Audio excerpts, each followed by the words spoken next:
Hi guys, welcome back to our YouTube channel. It's Ben Seong from Australian Strength Performance, and today we're going to be talking about nutrition. Why are we doing this? This is because we get lots and lots of questions through the week about nutrition, and in fact, it is about the practicality of applying nutrition. Today's topic will be about eating on a budget, or nutrition on a budget. This was one of the seminars that I actually did on the Learn ASP site, and today we'll be sharing some points from this particular live seminar. The goal here is to teach you guys how to eat healthy, how to eat optimally, but at the same time, not to go out of your way to bust your budget. So here are some tips that you can actually use to look for great food products and sources, keeping it within your budget, and teaching you how to apply the nutrition effectively.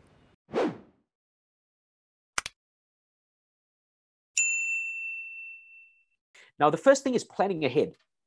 We often don't plan ahead with regards to foods, meaning that you don't have a dedicated time of the day or a dedicated day of the week, for example, that you will actually prepare your foods because you're lazy. Now, if you didn't have a choice, you would do it. But we always give ourselves a choice. And laziness is when we tell ourselves, hey, there is no time. I'm so busy lying on the couch, so busy being on your phone, so busy watching television that I've got no time to cook. What you're saying is that you rather do certain things than spend time investing in your own health, in cooking.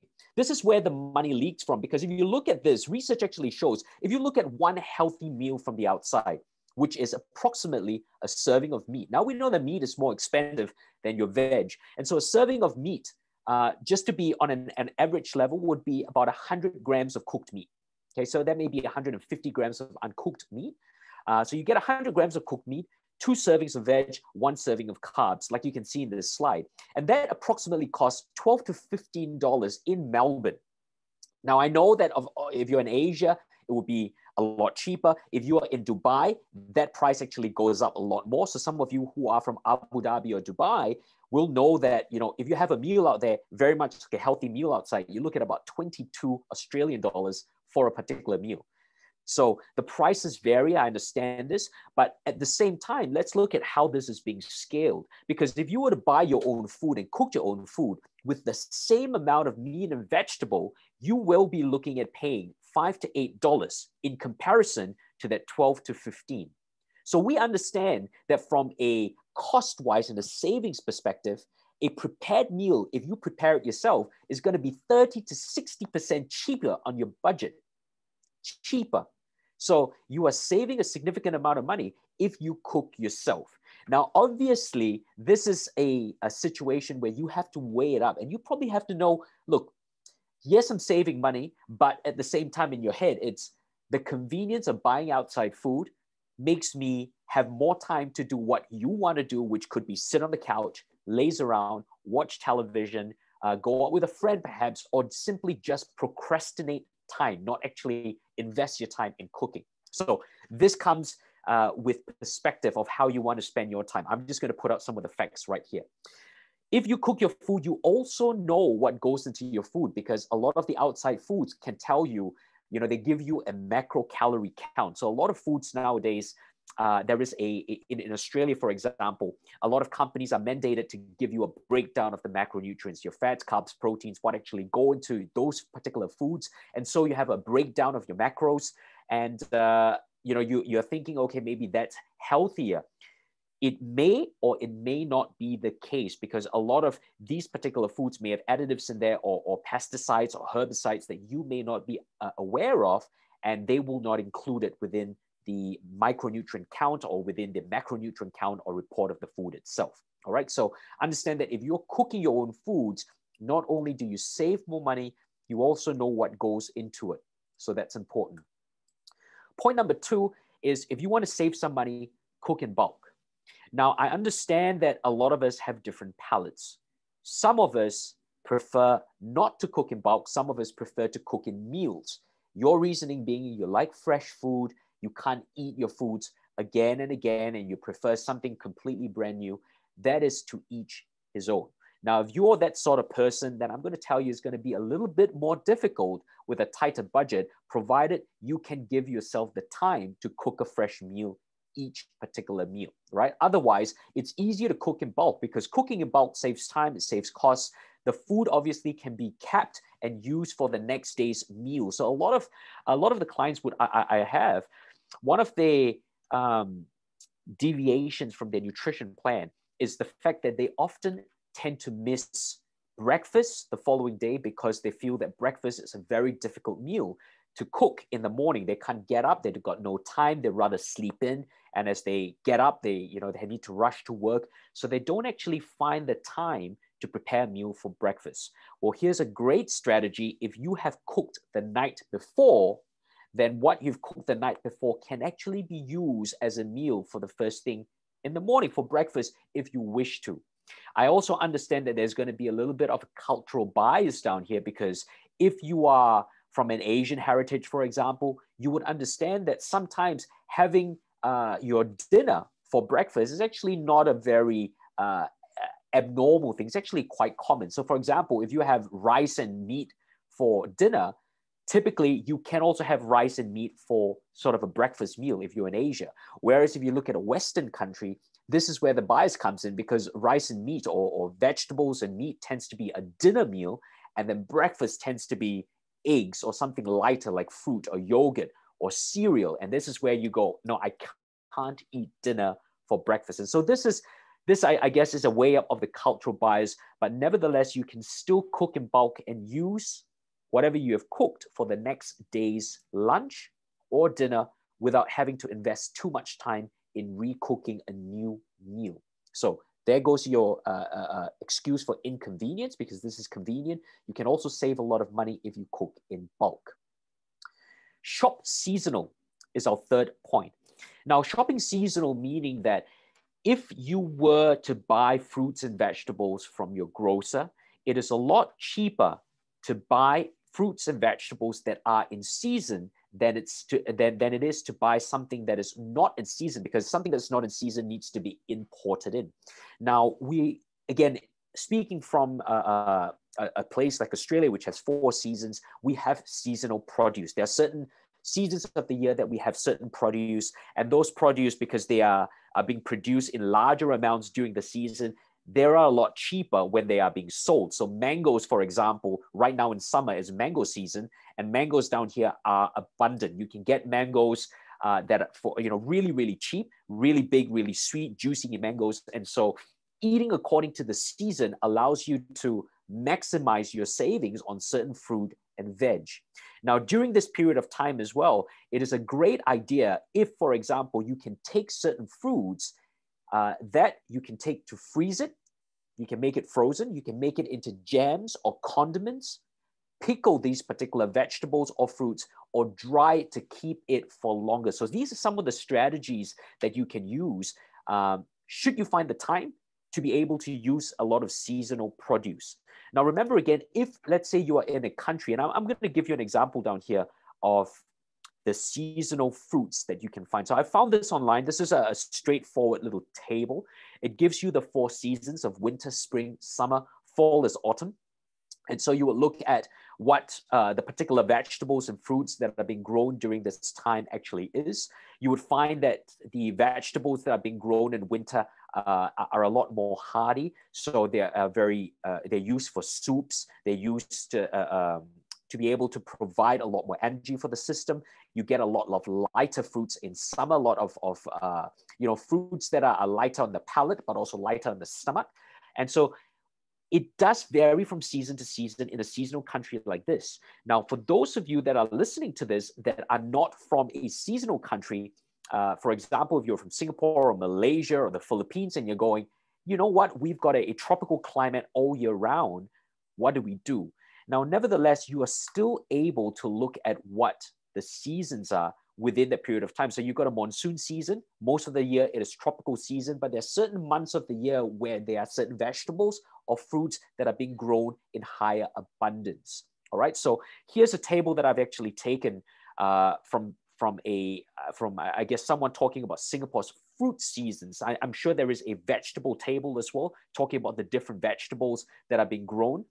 have a look at this and understand that there are fruits that are being grown in particular seasons that you can get them at cheaper rates. So it's probably best to eat according to the seasons, because not only are you able to get fresh fruits because it's during the season itself, you also save money on buying imported fruits if they are not around. Now, one thing I want to highlight about seasonal is the notion that if you are from an Asian country, a lot of the times when you look at diet plans, most diet plans revolve around, let's say you're talking about a nutritional diet plan. A lot of them would revolve around, your broccoli, your cauliflower, and then chicken breast, obviously, and potatoes, brown rice, all that kind of food, which is very, very typical to a bodybuilding plan. Now, do you have to eat this way on a diet? My argument is no. For those of you that have heard my lectures and seminars on nutrition, I advocate a wide variety of different foods, because often when you force yourself or eat a particular food all the time, you may build up a food intolerance. So I encourage you guys to look for a wide variety of different fruits and food to take in. Now, if you're in Asia and you're listening to this as well, understand that in Asia, you've got a variety of vegetables that you won't find anywhere else. These vegetables are very unique to Asia. You're looking at things like morning glory, you're looking at things like kangkong, you're looking at things like there are particular vegetables that are unique and different. Similarly to the food species that you might have down there, you would have chicken that is very native to the land over there. You will also get seafood like certain fish, like your ikan bilis, for example, that is going to be very unique to you guys. And these are local, and it could be seasonal, but it is local produce that you can actually have. So when you have a comparison diet, when they talk about the amount of protein or meats that you have, you don't necessarily have to stick to a Western version of these foods. You can actually look at what your land or your country actually produces as their native produce and draw a like for like when you're starting to plan your nutritional plan. So a bit of an off topic down here, but I want you guys to think a little bit more about that. You don't really have to stick to sort of a Western diet guideline that you often see when you see your fitness Instagram stars talk about having oats in the morning and stuff like that, because oats may not be indigenous to you, and your physique itself from a genetic point of view may not be accustomed to using oats as a source of fuel to begin with. All right, now the next point I want to touch on is looking at frozen fruit and veg.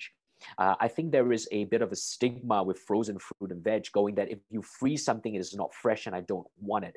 Well, on the contrary, frozen fruit and veg is not only a cheaper alternative, it potentially is a better alternative, especially when it comes to vegetables and fruits. And the reason why is often when you pluck a fruit from the tree, the amount of antioxidants and nutrients within a fruit, especially antioxidants, once you pluck it, the fruit starts to lose its antioxidant properties. The longer it's left out there without eating, the more it loses its antioxidant properties. This is exactly why when we talk about fresh fruit, you need to understand fresh fruit means freshly plucked fruits. Okay, and that's going to be highly beneficial to you. But how many of you will know that the fruits that you take in is freshly plucked? In fact, most of the time they're being plucked and left down there for a long time. If you're looking at organic fruits, they might be left down there for about a week before it starts to go bad. So if organic fruit has a really short shelf life, which is the good thing about it, because you know that they have to be eaten fast. They are fresh. If you look at a lot of non-organic fruits, for example, they're being sprayed with pesticides and herbicides. And a lot of them are in supermarkets or can stay down in supermarkets for months and months on end. In fact, if you look at oranges, for example, a lot of oranges are being pre-plucked and left in a sort of a cooler room where they're allowed to stay there and slowly mature. A lot of oranges could be kept down there for a period of 3 months, even before they're being brought into stores and being sold to you guys. So these oranges, for example, after being left down there for so long, cannot be sold, are then taken and squeezed into juice. And this is where you guys get the freshly squeezed juice You know, when you go to shelves and you go, I don't want to buy orange juice concentrate. I want to buy the freshly squeezed juice because these are healthier options for me. These freshly squeezed juices are from oranges, are from oranges that have sat down there on the shelf for 3 to 4 months. So they're freshly squeezed from old oranges. This is how marketing plays with you. They don't tell you how fresh the oranges are. That's exactly why a fruit juice, freshly squeezed, often needs to be added vitamin C, fortified with certain chemical, it will tell you fortified vitamin C, fortified vitamin D, fortified with this, fortified meaning added on. Why do they need to add on these particular vitamins into the juice? All you have sitting down there is literally sugar water. So in order to classify it for a juice, antioxidants with vitamins in there, they need to add it back in because over time, the fruit has oxidized. All right, all the antioxidants has actually been exposed to oxygen. You lose a lot of the nutrient value of these particular fruits. So be aware, if you want to eat fruits, frozen fruits tend to be plucked fresh and frozen quite immediately. And so you actually maintain a lot of the antioxidants within the fruits itself. So on the contrary of thinking that frozen fruit is not a good option, it could potentially be a better option. Now, I really like frozen fruit when it comes to berries because berries are extremely expensive. Fresh berries, for example, if you go to Melbourne and you look around, if you want to buy a punnet of fresh strawberries, which are organic, you're probably looking at about $12 a small punnet. Whereas if you go buy, strawberries that are frozen and are organic at the same time, you're probably getting 2.5 punnets worth of fresh strawberries frozen for the same price or even cheaper. So you are saving a lot more money when you're buying frozen fruit. Now, frozen fruit, sure, when you defreeze it and you eat it, it doesn't give you the quality of fresh strawberries, but it's great as a chilled snack. It's great if you have sugar cravings and you want something cold. It can be made in a sorbet. It also can be heated up. If you want to put it over, your protein pancakes or your pancakes to make some sort of topping, you will not need fresh fruit per se. You can use a lot of these frozen fruits to make a really sweet topping, natural sugar in there, and it tastes amazing. So you don't have to go all out to do that. Frozen fruit does the trick and is a lot cheaper. So here's a great strategy for you guys to use as well. Guys, thank you so much for watching today's video. I hope you've taken some useful tips away from this to apply to your daily lifestyle to make nutrition work for you on a budget. Now, make sure you hop onto the rest of our live seminars. We hold this once a month on learn-asp.com, and we cover a range of different topics from training strategies to nutrition and even teaching you how to apply it effectively. I look forward to seeing you on these live seminars. Take care. Signing off.